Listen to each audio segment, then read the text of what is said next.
Mathematical and comparison operators. In the previous nugget, we saw a preview of a commandlet called whereObject that we'll be actually covering in more detail in the next nugget. One of the things that did is it looked at properties of a particular object and compared them to some value, and it left the objects in the pipeline if there was equality in that comparison, or it took them out if not. Well, the way PowerShell does all that is called comparison operators.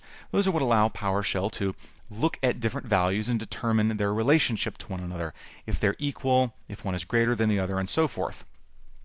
So in this nugget, we're going to focus on those operators. We'll start with the basic math operators for addition, subtraction, multiplication, and division. We'll look at a couple of advanced math operators that you might not have a lot of use for, but if you do need them, it'll be good to know they're there. Then we'll look at some basic and advanced comparisons, ways of comparing properties and values against one another. We'll talk about case sensitivity in these comparisons, and then we'll talk about something really important in Windows PowerShell that can kind of be one of those little gotchas that messes you up, called parsing modes. We'll look at two parsing modes in Windows PowerShell, including its command parsing mode as well as its expression parsing mode, which lets us actually experiment and play with math and comparisons right at the command line. Let's start by looking at those basic math operators in Windows PowerShell, and also take a look at a cool feature of Windows PowerShell.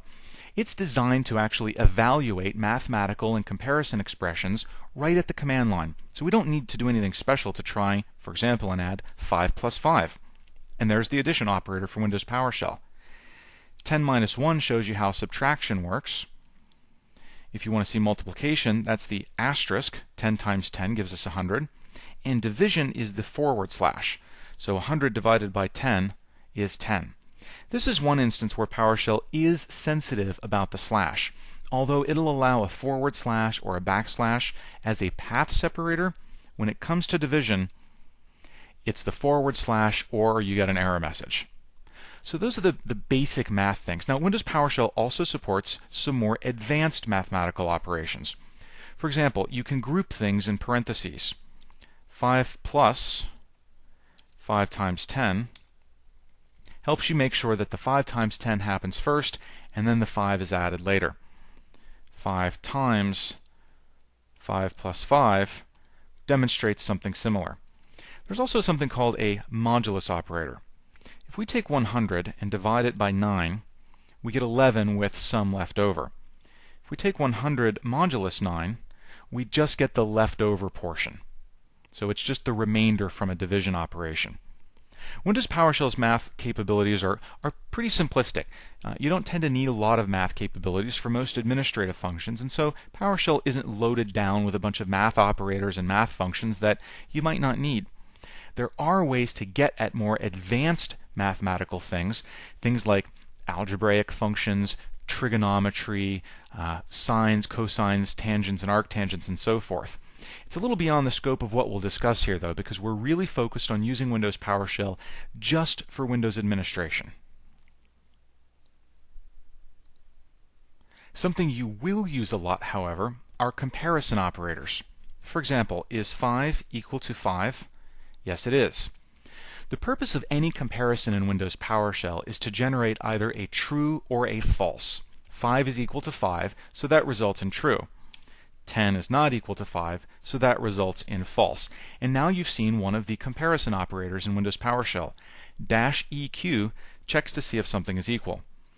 You've got to be a little bit careful. If you're used to using a scripting language like VBScript or other programming languages, you may be used to using the equal sign as a comparison operator. Now, PowerShell doesn't do that. PowerShell only uses the equal sign as an assignment operator. For example, to assign the value 5 to the variable var. If you need to do comparisons, it's -EQ. Similarly, other comparison operators from more traditional programming languages don't work here either. If you want to see if 10 is greater than 5, it's GT. Of course, you could substitute a variable. Is 10 greater than whatever's in var? True. What's in var? Oh, that's right, we put 5 in there. Is 10 less than whatever we put into var? No, it's not. Is 10 greater than or equal to whatever's in var? Yes, it is. Is 10 less than or equal to whatever's in var? No, it's not. And you can also do string comparisons, primarily with equality. Does hello equal hello? Yes, it does. Does hello equal goodbye? No, it doesn't. So those are the basic comparison operators in Windows PowerShell.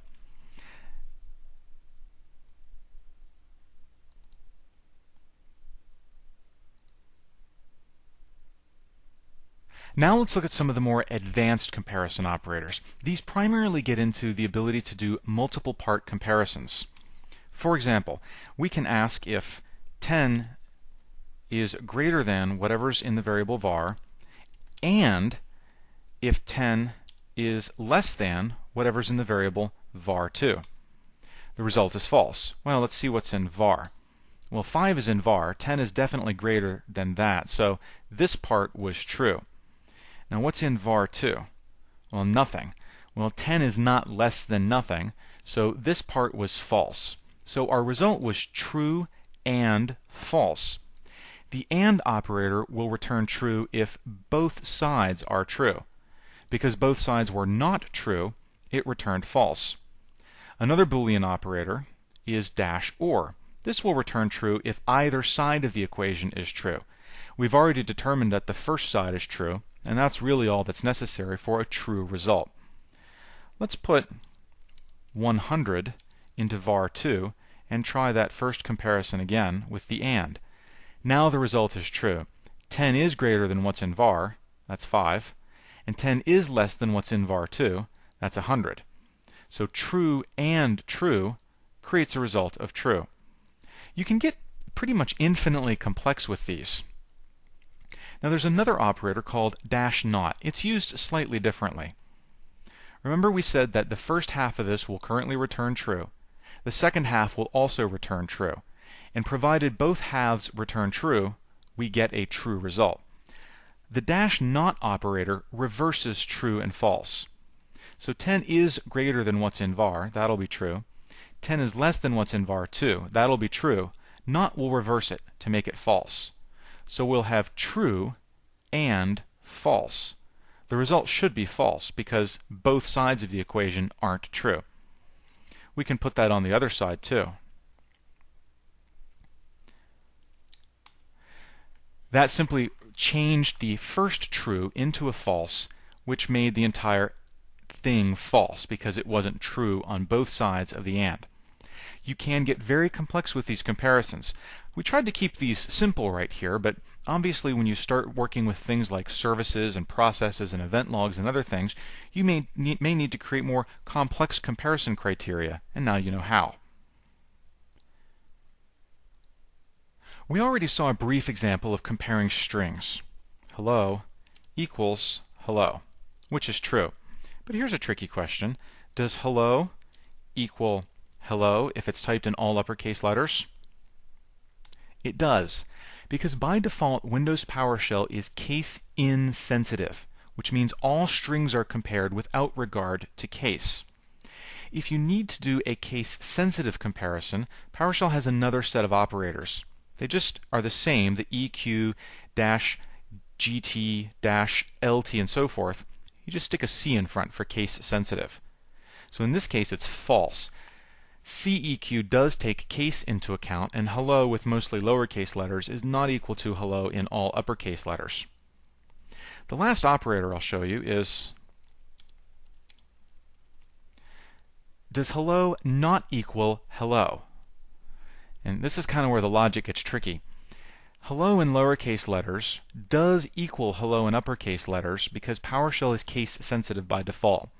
Since they do equal, then it's false that they are not equal. Again though, this does have a case-sensitive version, CNE, we're just tacking a C onto the front of it, and that would be true because hello does not equal uppercase hello. So that's how you can deal with case sensitivity in string comparisons in Windows PowerShell. And that takes us to the last thing we need to discuss, which are the two parsing modes that Windows PowerShell has. So far in this nugget, we've primarily been looking at the expression parsing mode. So when I type 5 plus 5, I get a result. When I use a comparison like is var equal to 100, I get a result. That's because when I typed these, I didn't begin the command line with a command, like get process or get service or write host. Because the command line didn't start with a command, PowerShell used expression parsing mode, which meant it looked at the expression, evaluated it, and returned the result of the expression. If I start with a command name, though, PowerShell uses a different parsing mode called command parsing mode. This time PowerShell is not looking to evaluate expressions, it's just looking at everything as a literal series of characters. There are times when you want it to evaluate expressions, even if they're after a command. And the way to do that is to simply enclose the expression in parentheses. This forces Windows PowerShell to use its expression parsing mode within the parentheses, so it will evaluate the expression and return the result. So I can say, write the result of 5 plus 5 in the 4-color green. Or I can say, write the result of var equals 10 in the 4-color, let's say red. Had I omitted the parentheses here, PowerShell would have gotten really confused.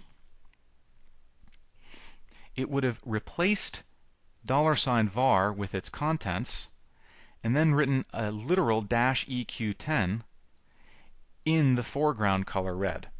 So that's how you can control the difference between expression parsing mode and command parsing mode in the shell. In this nugget, we looked at the mathematical and comparison operators in Windows PowerShell. We started off with some of the basic math operators that Windows PowerShell uses for addition, subtraction, multiplication, and division. We looked at a couple of advanced math operators too, and then we moved on to the basic comparison operators for equality, inequality, greater than, less than, and so forth.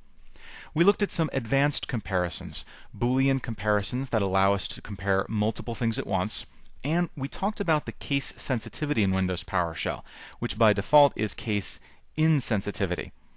And we also looked at Windows PowerShell's two parsing modes, its command parsing mode as well as its expression parsing mode. I hope this has been informative for you, and I'd like to thank you for viewing.